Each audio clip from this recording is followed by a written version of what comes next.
नमस्कार, आप देख रहे हैं संसद टीवी। आपके साथ मैं हूं प्रांजलि सिंह। 3 सेनाएं, एक मिशन और नाम ऑपरेशन त्रिशूल। पाकिस्तान के खिलाफ ऑपरेशन सिंदूर के बाद पहली बार थल सेना, नौसेना और वायुसेना मिलकर पाकिस्तान से लगी सरहद पर एक बड़ा सैन्य अभ्यास कर रही है। राजस्थान और गुजरात के सीमांत इलाकों से लेकर अरब सागर की लहरों तक भारत की थल, जल और नभ सेनाओं ने वो ताकत दिखाई है जो हर चुनौती को मात देने में सक्षम है, जहां रणनीति, तकनीक और साहस तीनों का संगम दिखाई दिया है। आज बात होगी ऑपरेशन त्रिशूल 2025 के बारे में, जहां दिखता है भारत का सामरिक पराक्रम।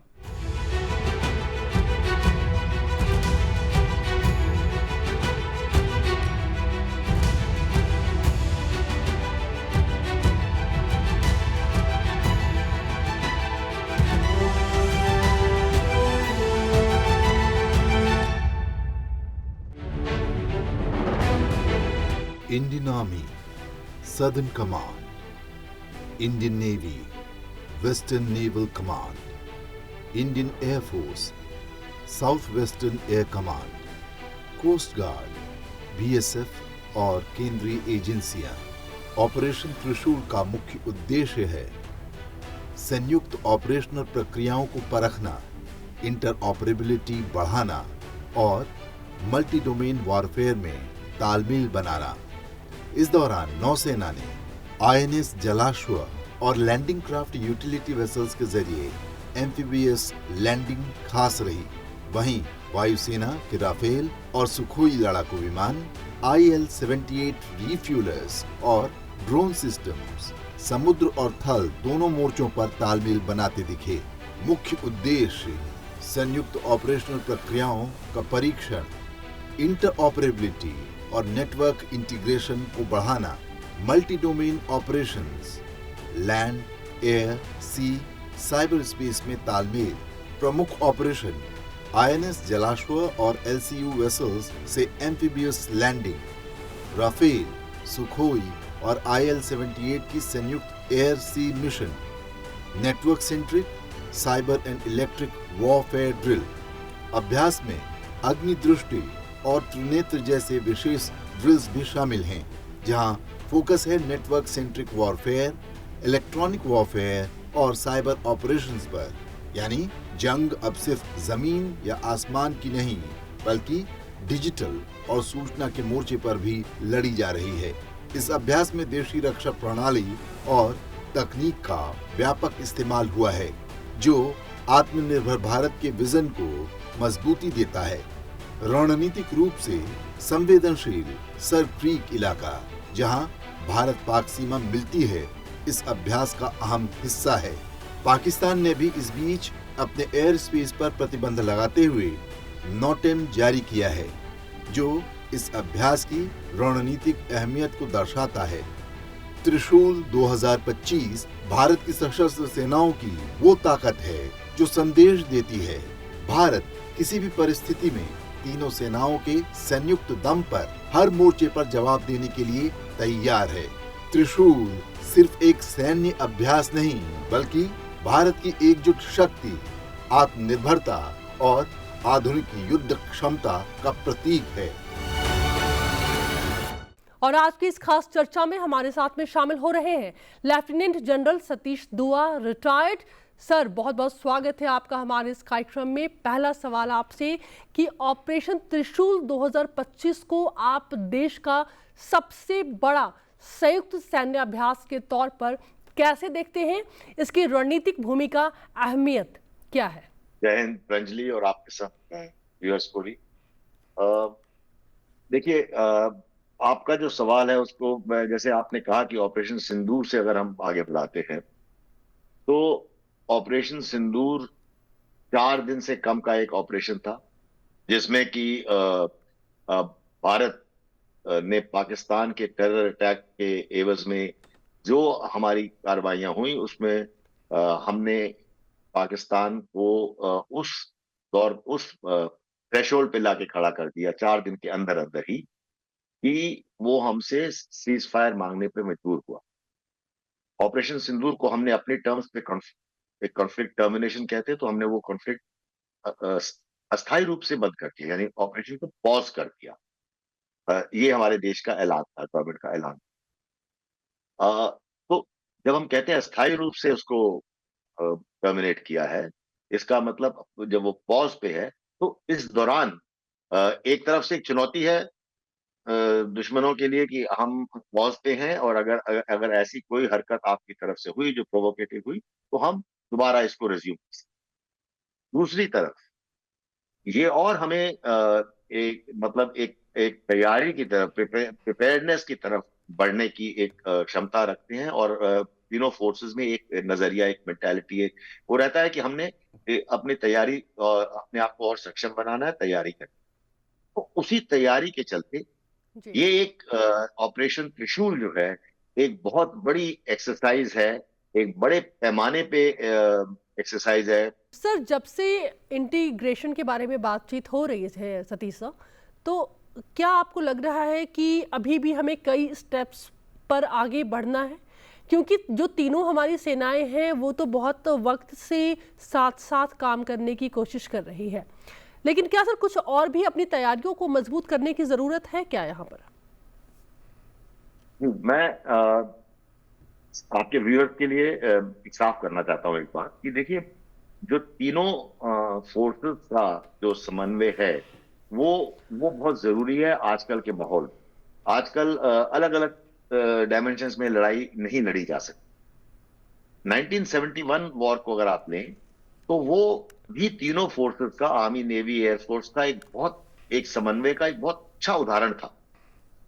लेकिन वैसा समन्वय वो पर्सनैलिटी ओरिएंटेड था, या जब तक हम समन्वय के लिए इंस्टीट्यूशंस नहीं पैदा करते, प्रोसेसेस नहीं पैदा करते, प्रोसीजर नहीं पैदा करते, तो वो जो एकीकरण है, जो समन्वय है, integration of three arm forces है, वो कहीं ना कहीं चूक कर सकता है।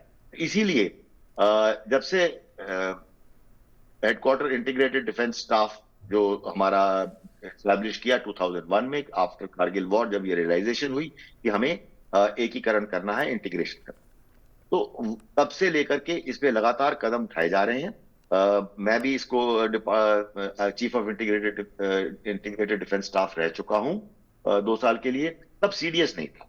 अब जो सीडीएस की अपॉइंटमेंट 2020 में की गई, ये एक बहुत बड़ा स्टेप है, और उनको खास तौर पे सरकार ने मैंडेट दी है कि आपने integration, step by step integration करना है, और उस इंटीग्रेशन के आखिरी कदम जो होता है वो आएगा थिएटर कमांड्स, जो कि बाकी 66 कंट्रीज, 66 देश ऐसे हैं जो वर्ल्ड वॉर 2 के बाद अब तक ये ऐसा एकीकरण कर चुके हैं। इसलिए भारत लार्जेस्ट मिलिट्रीज में से एक ही इकलौता है जो अभी तक जिन्होंने ये नहीं एस्टेब्लिश किया है।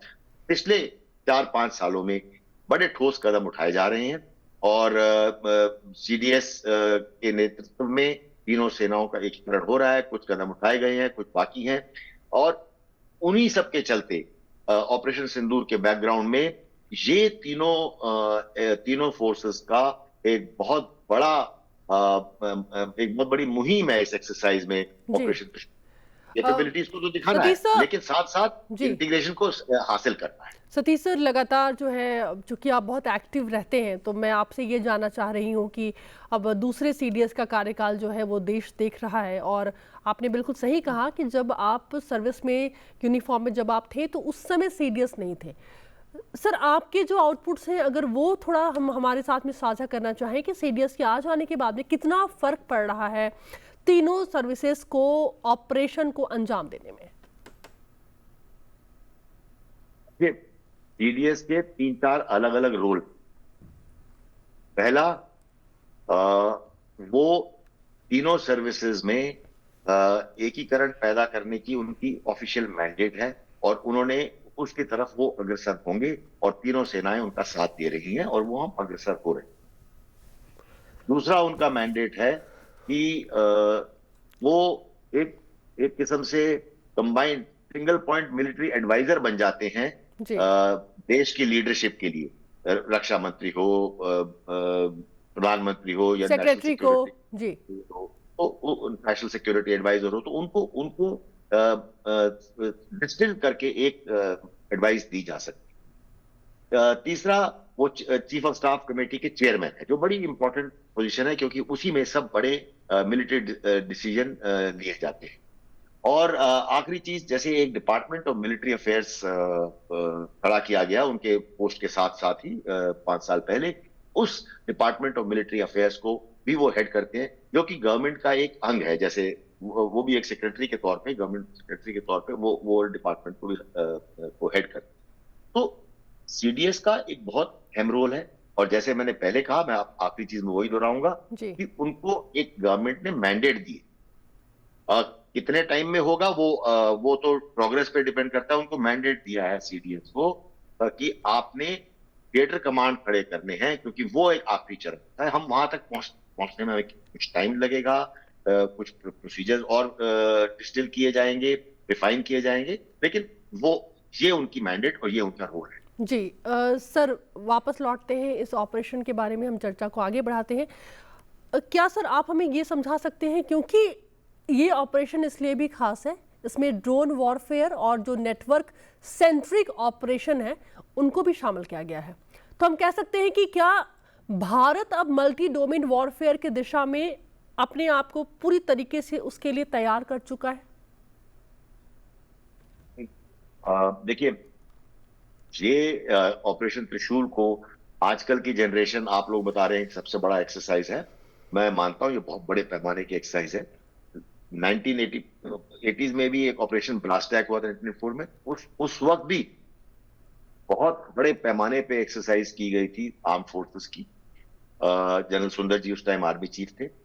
लेकिन ये फर्क है जो अभी आपने चर्चा की, कि आज की दुनिया में, अगर हम उसके 40 साल बाद देख रहे हैं, आज की दुनिया में मल्टी डोमेन ऑपरेशंस की अहमियत बहुत बढ़ गई है, क्योंकि अब लड़ाई सिर्फ लैंड, सी और एयर तक सीमित नहीं रह गई है। अब लड़ाई आती है साइबर स्पेस में, अब लड़ाई आती है स्पेस टेक्नोलॉजी में, अब लड़ाई आती है कॉग्निटिव वॉरफेयर या इंफॉर्मेशन वॉरफेयर में, लड़ाई आती है आजकल के ड्रोन वॉरफेयर, रोबोटिक्स और ऐसी कई टेक्नोलॉजिकल एडवांसमेंट्स हैं, जिसमें कि जो कि अब लड़ाई में आ गए हैं। मैं ये कहूंगा, वो ये एक तरफ तो है कि तीनों सेनाओं में कोई बाउंड्रीज नहीं हो सकती इन चीजों में, न सिर्फ वो, बल्कि सिविलियन वर्ल्ड में भी कोई बाउंड्रीज नहीं हो सकती, क्योंकि जैसे साइबर की लड़ाई है, अगर देश एक साइबर अटैक करता है दूसरे देश पर, तो वो सिर्फ सीमित नहीं रखेगा मिलिट्री तक, वो आपके नेशनल पावर ग्रिड को, वो आपके बैंकिंग सिस्टम को, इन सब पे भी अटैक करेंगे, और होते हैं ऐसे अटैक्स हुए हैं। तो ये हमने पिछले 4-5 सालों में जो युद्ध चल रहे हैं, रशिया यूक्रेन, अजरबैजान अर्मीनिया, जो इजराइल गाजा के बीच में चल रहा है, तो इसमें हम देख रहे हैं कि ड्रोन्स का बहुत बड़ा एक हाथ है। ड्रोन्स इसलिए मैं बोल रहा हूं पहले, क्योंकि ड्रोन्स नजर आते हैं और ड्रोन अटैक के बारे में चर्चा की जाती है, उसको एनालाइज किया जाता है। साइबर अटैक बड़े पैमाने पे चल रहे हैं। हमारा जो पड़ोसी देश है चीन, उसकी बहुत काबिलियत है, और साइबर अटैक जो है वो आसानी से नजर नहीं आते हैं। उसको मतलब जैसे ड्रोन की तरह सामने नजर नहीं आ रहा है, वो हो जाता है चुपचाप से, आपको पता नहीं चलता। एक दिन एक एयरपोर्ट पे 6 घंटे तक बोर्डिंग कार्ड नहीं प्रिंट हुए थे बेंगलोर में कुछ साल पहले, तो वो एक साइबर अटैक है। ऐसी चीजें और हैं जो जब लड़ाई हो रही है, जब एक्सरसाइज हो रही है, उस टाइम अगर किया जाए, तो उसके साथ अगर उसका इंटीग्रेशन किया जाए, तो उसका इफेक्ट दूसरे देश पर काफी पड़ सकता है। यानी कि मायने सही मायनों में ये एक मल्टी डोमेन एक्सरसाइज है, बड़े पैमाने पे ऑपरेशन त्रिशूल। राजस्थान और गुजरात के क्रीक जो सेक्टर का सर चुना गया है इस एक्सरसाइज के लिए, तो क्या ये भी अपने आप में कोई मैसेज है सर की, या फिर आपको लगता है कि नहीं, अगर इस पैमाने पर एक्सरसाइज है तो राजस्थान और गुजरात का क्रीक एरिया ही बेस्ट था, इसलिए वहां पर हो रहा है ये? देखिए, जो ये क्रीक का इलाका है जी, ये हमेशा से एक फ्लैश पॉइंट रहा है हमारे देश के मतलब एक मानसिकता में। हमेशा चाइना का बॉर्डर और पाकिस्तान का बॉर्डर जब हम देखते हैं, तो हमारे दिमाग में सिर्फ कश्मीर घाटी, पंजाब, राजस्थान ये आ जाता है। लेकिन सर क्रीक का इलाका हमेशा वॉलेटाइल रहा है। वहां पे बॉर्डर की जो अलाइनमेंट है वो हमेशा उसमें कुछ ना कुछ कॉन्फ्लिक्ट होता रहता है, मिसअंडरस्टैंडिंग होती रहती है इंडिया और पाकिस्तान के बीच में। 1965 की लड़ाई जो कि मेनली वेस्टर्न सेक्टर में और नॉर्दर्न सेक्टर यानी कि पंजाब, राजस्थान, जम्मू कश्मीर में लड़ी गई थी, लेकिन उस वक्त जो शुरुआत है वो नीचे सरक्रीक के इलाके से हुई थी, कच्छ के इलाके से हुई थी। तो मेरा ये मानना है कि आज तक आजकल भी ऐसे ऐसे वाक्य हो रहे हैं जिसमें कि वहां पे हमारे एक फ्लैश पॉइंट्स बन जाते हैं। और दूसरी तरफ अगर आप नेवी को, तीनों फोर्सेस का अगर एक्सरसाइज करना है, तो अगर आपने नेवी को शामिल करना है तो वो जैसे कि 1971 वॉर में भी इसी इलाके से, कुरान क्रीक के इलाके से, गुजरात के इलाके से कराची की तरफ वो जो नेवी ने ऑपरेशंस किए थे वो इस तरफ से हुए थे। तो अगर आपने तीनों को ऑपरेशंस को इंटीग्रेट करना है तो ये क्योंकि ये एक्सरसाइज है, अपनी क्षमता को हम लोग आप माप रहे हैं और उसमें लेसन्स हम लोग अपने सीखना चाहते हैं कि हमें क्या इंप्रूवमेंट करनी है। इसी तरीके से यहाँ पर amphibious landing, naval operations, land operations, air operations, तो ये ऑपरेशन सबका इंटीग्रेशन ये इलाका है। और फ्रैंकली खास तौर पे मैं जरूर कहूँ, इस अंत करना चाहूंगा ये कह के कि इससे पाकिस्तान को एक डायरेक्ट मैसेज जाता है, क्योंकि हमने ऑलरेडी, हमारे देश ने अनाउंस कर दिया है, प्रधानमंत्री और रक्षा मंत्री दोनों ने, कि any act of terror will be treated as an act of war. अगर आप ऐसा टेररिस्ट अटैक किए जैसे पहलगाम हुआ या पहले हुआ, तो हम उसको एक्ट ऑफ वॉर ट्रीट करेंगे। और अगर करेंगे तो ये क्षमता भी हमारी है, हमें उसको होन अप करना है, यानी तैयारी करनी है और एक स्टेट। सर, आपने नेवी की बात छेड़ी है, इसलिए मुझे लगा कि आपसे ये सवाल भी बनता है इस समय, और मैं खुद भी समझना चाह रही हूँ कि अब इस ऑपरेशन को सर नेवी लीड कर रही है, तो सर इसके पीछे क्या वजह है, और क्या इससे पहले या फिर इसके बाद भी जो ऑपरेशन होंगे तो किसी एक सेना को ये दायित्व दिया जाता है, और अगर ऐसा दिया जाता है तो इसके पीछे क्या वजह होती है? जब तीनों फोर्सेस को कोऑर्डिनेट करना होता है, तो जब तक ये थिएटर कमांड्स नहीं बन जाते, जब थिएटर कमांड बन जाएंगे तो वो थिएटर कमांडर तीनों फोर्सेस का कमांडर बन जाता है उस इलाके के, यानी कि पूरे वेस्टर्न फ्रंट का या पूरे नॉर्दर्न फ्रंट का, तो वो एक थिएटर कमांड हो। तो जब तक थिएटर कमांड नहीं बन जाती तो किसी एक फोर्स को लीड कर। आप देखिए, अगर कोई सिविल में भी कोई इवेंट कर रहे हैं और अगर उसमें अलग अलग चैनल इन्वॉल्व हैं, तो किसी एक को लीड चैनल बनना पड़ता है।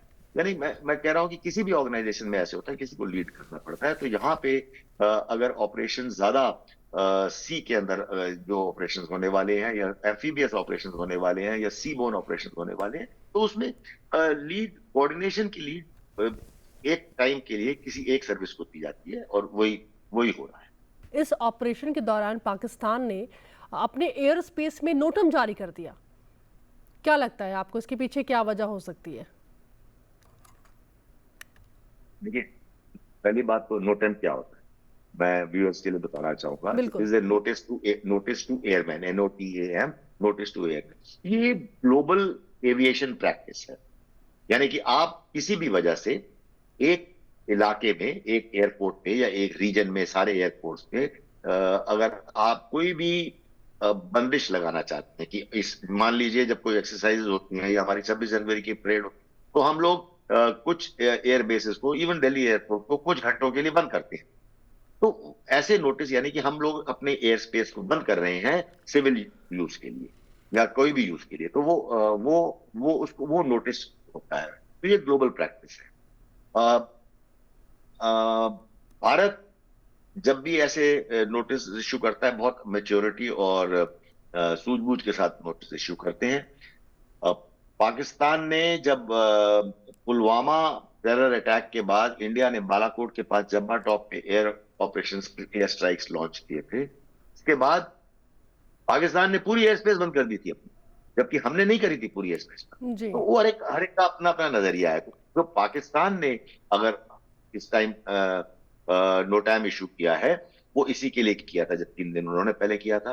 इंडिया ने नोटैम इशू किया है क्योंकि हम दो रिस्पॉन्सिबल, मतलब हम लोग एक रिस्पॉन्सिबल न्यूक्लियर स्टेट है, हमारा जो नेबरिंग कंट्री है वो भी एक न्यूक्लियर स्टेट है। तो हम नहीं चाहते कि एक्सरसाइज कर रहे हैं, हम प्रशिक्षण कर रहे हैं, इस दौरान में कोई भी ऐसी मिसअंडरस्टैंडिंग पैदा हो जाए जो कि स्पाइरल हो सकती है। इसलिए ऐसे नोटिस इशू किए जाते हैं। कई कंट्रीज के साथ भी हमारे ऑपरेशंस चलते रहते हैं।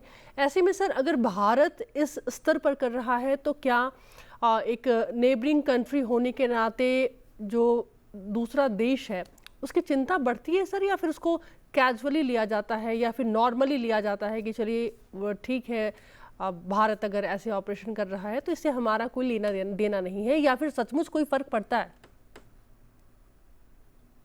फर्क पड़ता है जी।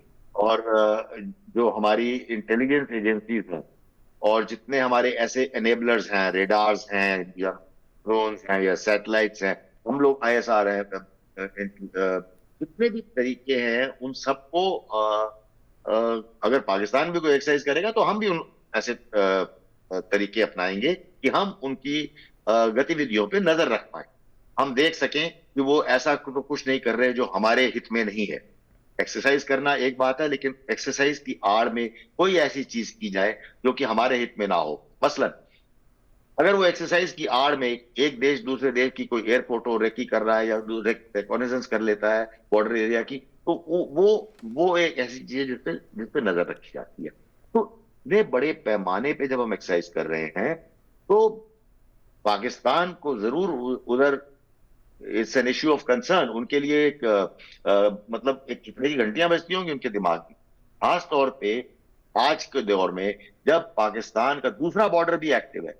कल ही पाकिस्तान ने अफगानिस्तान बॉर्डर पे, पाकिस्तान अफगानिस्तान बॉर्डर पे कल भी एक स्कर्मिश हुई है। पाकिस्तान अफगानिस्तान बॉर्डर में स्कर्मिश हो रही है, ये लोग रेफ्यूजीज को वापस भेज रहे हैं और तालिबान के साथ जो इनके बॉर्डर एक्टिवेशन चल रही है, अंदर जो तरीके तालिबान पाकिस्तान जो हरकतें कर रहा है और गुट है बलोच पाकिस्तान में जो एक प्रॉब्लम्स चल रही हैं, खास तौर पे जो बॉर्डर के साथ भी चल रही हैं, अफगानिस्तान बॉर्डर से भी चल रही हैं, ये सब के मद्देनजर रखते हुए पाकिस्तान जरूर इस एक्सरसाइज को बहुत कीनली ऑब्जर्व कर रहा होगा। वो उनमें कुछ कंसर्न्स होंगे, चिंतित होंगे और ऐसा इफेक्ट होना लाजमी। सर, ऑपरेशन त्रिशूल में एक बहुत अच्छी बात हमें ये भी देखने को मिली है, जो अपडेट है हमारे पास, कि काफ़ी देशी यानी कि स्वदेशी रक्षा तकनीक का इस्तेमाल किया जा रहा है और एक बहुत बड़े प्लेटफॉर्म पर किया जा रहा है। इसको कैसे देखते हैं आप? ये बिल्कुल सही है और हमारे लिए गर्व की बात है। जब operation Sindoor, as a retired military man, जब मैं ऑपरेशन सिंदूर के दौरान जितना हमें खबरों में मिल रहा था उसके बाद जो कुछ हमें पता लगा, मैं सच मानो तो मैं खुद हैरान हूं इस बात पे कि कहाँ हमने हमारे इंडिजिनस सिस्टम्स हैं जैसे आकाश और आकाश तीर या S-400 जो रशियन सिस्टम्स हैं, कुछ हमारे लिगेसी सिस्टम्स हैं, L-70, हमारे ऐसे कुछ और बाकी जो दूसरे मिसाइल्स हैं। मैं खुद भी इस बात पे यकीन नहीं करता था कि हम इन सबको इंटीग्रेट कर पाएंगे और मुझे खुशी है कि मैं गलत साबित हुआ। मतलब जिस तरीके से हमने पुराने सिस्टम्स को, मौजूदा सिस्टम्स को, जो इंडिजिनस, जो हमारे देश में बनाए गए सिस्टम्स, मिसाइल्स और रडार्स को, और रशियन सिस्टम्स यानी कि कोई भी फॉरेन सिस्टम, जो राफेल फाइटर्स बाहर किसी और देश, वो फ्रांस के हैं, S-400 रशिया से हैं, हमने इन सबको इंटीग्रेट करके एक अच्छा ऑपरेशन ऐसा किया कि 85 मतलब 88 घंटे के अंदर में हमने पूरा ऑपरेशन।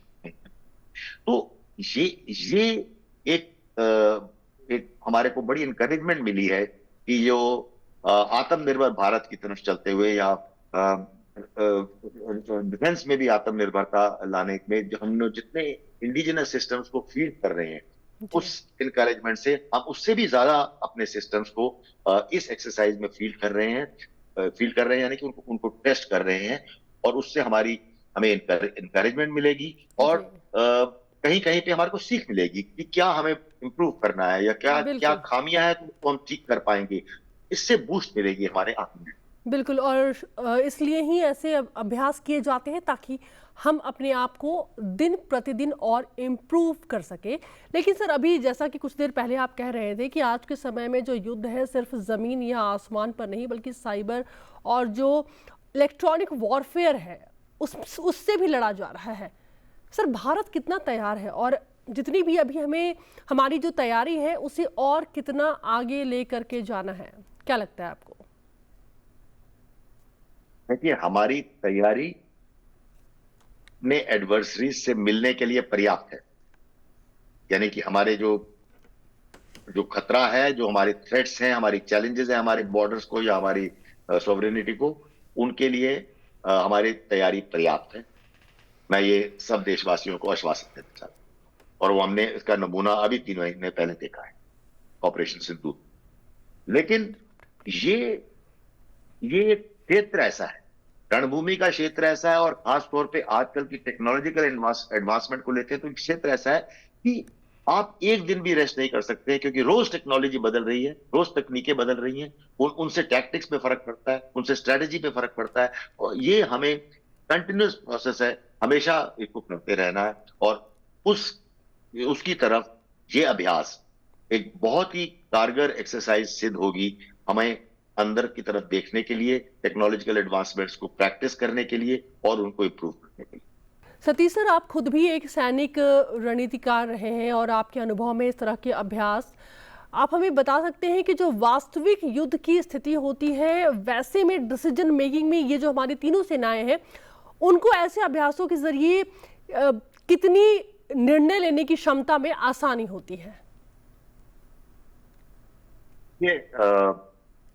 मैं इंग्लिश का एक लफ्ज इस्तेमाल करना चाहता हूं, इंटरऑपरेबिलिटीज। जी। ऐसे युद्ध अभ्यास में, ऐसे एक्सरसाइजेस में हमें आपस में इकट्ठे ऑपरेट करने के लिए इंटरऑपरेबिलिटीज की क्षमता पैदा करनी, और वो क्षमता ये होती है कि आर्मी, नेवी, एयरफोर्स के बीच में आपस में कम्युनिकेशन ठीक हो, एक दूसरे की तरफ डाटा फ्लो ठीक हो। और आजकल नेटवर्क सेंट्रिक वॉरफेयर में ये फोन करने का टाइम नहीं है एक दूसरे को, ये डेटा भेजना पड़ता है, ये सब कुछ ऑनलाइन होती हैं चीजें नेटवर्क सेंट्रिक वॉरफेयर। और ऐसे ही साइबर की इश्यूज है, स्पेस टेक्नोलॉजी है, तो इसमें इन सब के साथ भी, इन डायमेंशंस के साथ भी समन्वय करना पड़ता है, इंटीग्रेशन। तो जब डिसीजन मेकिंग की बात आती है तो ये सब पहलू उसमें प्रैक्टिस किए जाते हैं। मैं एक उदाहरण देता हूं, अब हम ड्रोन वॉरफेयर की बात करते हैं जी। ड्रोन वॉरफेयर में क्या होता है कि हजारों की तादाद में ड्रोन्स हैं। अगर आप देखें तो तीनों सर्विसेज ड्रोन्स ऑपरेट कर रहे हैं। तो हमें ये देखना है कि हमारे ड्रोन्स आपस में ना उलझ जाए, हमें कुछ सीमाएं बांधनी है, बाउंड्रीज लगानी है, या हाइट बैंड लगाते हैं कि आप किस साइड के नीचे करोगे, आप उस साइड की एयरफोर्स ऊपर करेगी। There are different ways of doing it. इसी डिसीजन मेकिंग का जो स्ट्रक्चर है, ऐसे अभ्यास में, ऐसी प्रैक्टिसेस में उसको रिफाइन किया जाता है और अपने लिए कुछ लेसन सीखे जाते हैं। और सबसे एक तो लेसन तो हर बार इंसान सीखता है, कोई भी चीज आप करेंगे लेसन आप तो सीख सकते हैं, चाहे खेल का मैदान हो चाहे रणभूमि जी। लेकिन आखिर में क्या होता है, इन दी एंड देश को और सैनिक को खुद अपने ऊपर, अपने प्रशिक्षण पर, अपनी काबिलियत पर भरोसा होता है, और वो बहुत जरूरी है। हमें अपने ऊपर भरोसा होना चाहिए कि हाँ, हम ये कर सकते हैं जब स्थिति ऐसी आएगी, और जब तक हम जब तक हम ऐसे एक्सरसाइज को करेंगे नहीं, हमें खुद को आंकने की क्षमता, हम कहाँ तक हैं ये हमें, इसकी समझ हमें नहीं आ पाएगी। इसलिए हम कहते हैं कि ऐसे अभ्यास दिन प्रतिदिन हमेशा होते रहने चाहिए। सर, अंत में मेरा सवाल, भारत की कितनी बड़ी डिफेंस पावर आप देखते हैं ऑपरेशन त्रिशूल को लेकर के?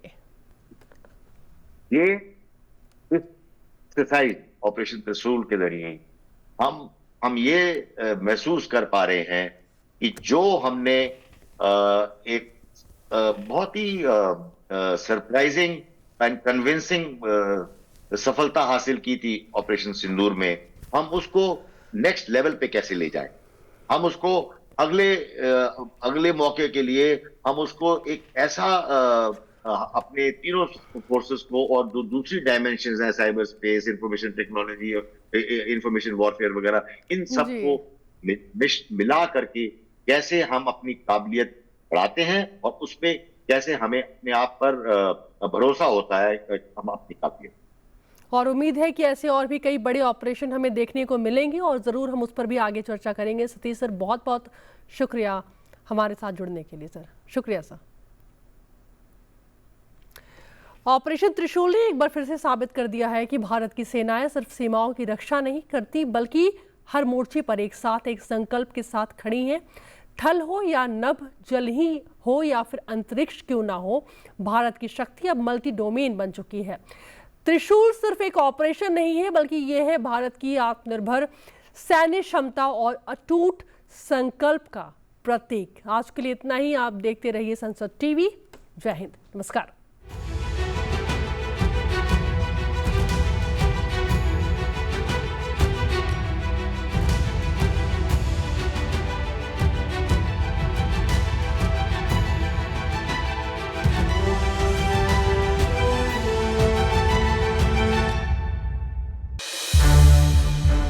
संसद टीवी के और भी प्रोग्राम्स देखने के लिए सब्सक्राइब करें हमारा YouTube चैनल और हाँ, इन्हें लाइक और शेयर करना ना भूलें।